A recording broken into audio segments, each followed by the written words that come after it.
Hello again, gentle viewers, and welcome back to another episode of The Broken Wheel.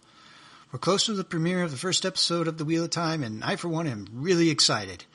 I just wanted to drop a quick video before the first episode airs and give my breakdown of the two trailers. I'll be going over the most recent one and the one from a couple months ago, since they both have some overlap between them. Major spoiler warnings, for I'll be talking about what certain things foreshadow from the books. So if you aren't familiar with the books and don't want any spoilers, best to stop watching now. You have been warned. If you haven't already, I recommend you watch my other videos first, as I will make reference to topics I have previously covered. But with that said, let our journey begin again. We see several of these establishment shots of mountains and rivers. The home of most of the central characters, Emond's Field, is centered between two major rivers and east of the Mountains of Mist. I guess Robert Jordan named it that since Misty Mountains was already taken. Here we have several shots of Trollocs attacking Emond's Field and the Myrddraal leading them. Moiraine and Lan are helping fight them, with Moiraine being able to use the One Power against the Shadow Spawn. A detail on Lan that I am happy got put in is the leather cord he wears around his head. This braided leather is called a hadari, and is given as a sign of manhood in Lan's home kingdom of Malkir. Here we see Rand and his father Tam fighting Trollocs. I see that Tam has his sword, and I'm very glad that this is going to be in the series. When Tam gets the sword from wherever he has it stored, Rand is taken aback that his father even owns a sword. When the Trollocs attack, Rand is again surprised how skilled Tam is with it. Later on, Moiraine confirms that this sword is one of the extremely rare swords made using the One Power thousands of years ago. For those Game of Thrones fans, it's like having a Valyrian steel sword. Lan also points out that the heroine bird marking on the blade is the sign of a blade master.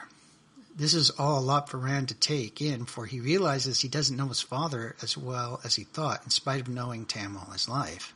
Starting out, we hear the 3 oaths of the Aes Sedai being taken, as well as what is most likely the Oath Rod.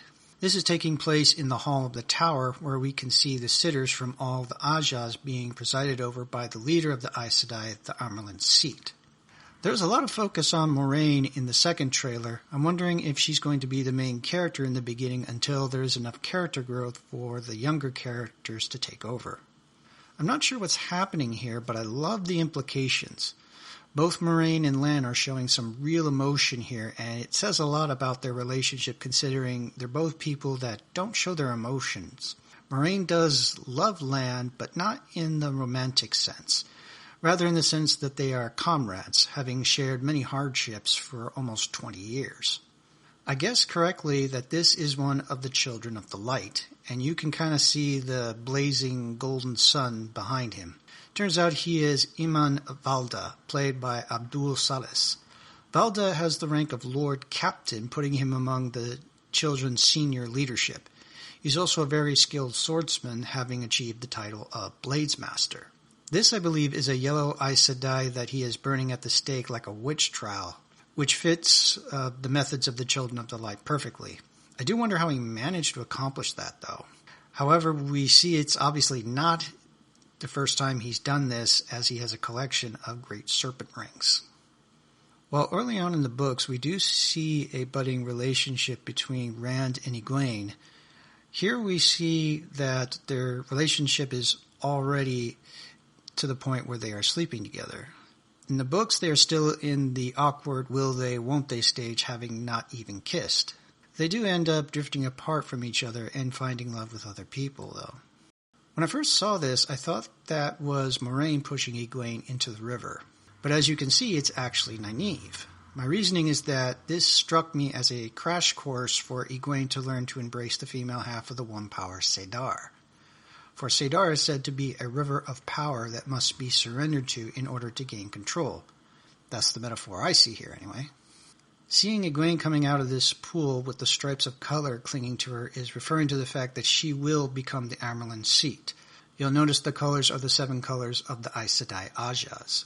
This is Mat finding a ruby-encrusted dagger in the ruins of Shadar Logoth. The group hide there from Shadowspawn, for even Trollocs and Myrddraal fear to go into the cursed city. Matt, being the mischievous sort he is, convinces Rand to explore the city to look for treasure. They do end up finding a hoarded treasure, but also the monster that haunts Shadar Logoth. In the books, the monster is described as silver mist, but looks like they decided to go with a consuming darkness. Matt takes this dagger as a prize, not knowing that it is tainted with the curse of the city. This curse gets its hooks into him more as time goes on. Moiraine discovers this, but tells Matt that he can no longer be separated from the dagger without the curse killing him. Only by taking Matt to Tar Valon can the curse be removed. I'm not certain what this pillar structure is, but I'm guessing it's a waygate. This is an extra-dimensional method of travel that the party uses to quickly get to the borderland kingdom of Shinar. These are men of Shinar, judging by their top knots and the swooping hawk sigil. They typically need to be opened by their creators, the non-human Ogier. I'm hoping this is where we'll see Loial. Perrin encountering a wolf is a foreshadow to Perrin being what is called a wolf brother. This is someone that can commune and speak with wolves. Perrin is just becoming aware of this talent, but he will eventually master to the point that he will gain heightened senses and golden eyes, earning him the moniker Perrin Golden Eyes. This is a poignant interaction between Egwene and Perrin. Perrin asks if Egwene thinks they'll ever go home, and she answers no. The subtext is Perrin wondering if they'll ever go back to their old lives, and Egwene realizing that they can never go back no matter what happens. They're at the point in life as young adults where childhood is over. Their lives are changing rapidly and will continue to do so. It's worth noting that Perrin is the only one of the young people that does return to Emond's Field. So I hope you've enjoyed my breakdown of the Wheel of Time trailers. As always, if you enjoyed this content, consider liking this video or subscribing to help the channel grow. Until next time, may the light be with you.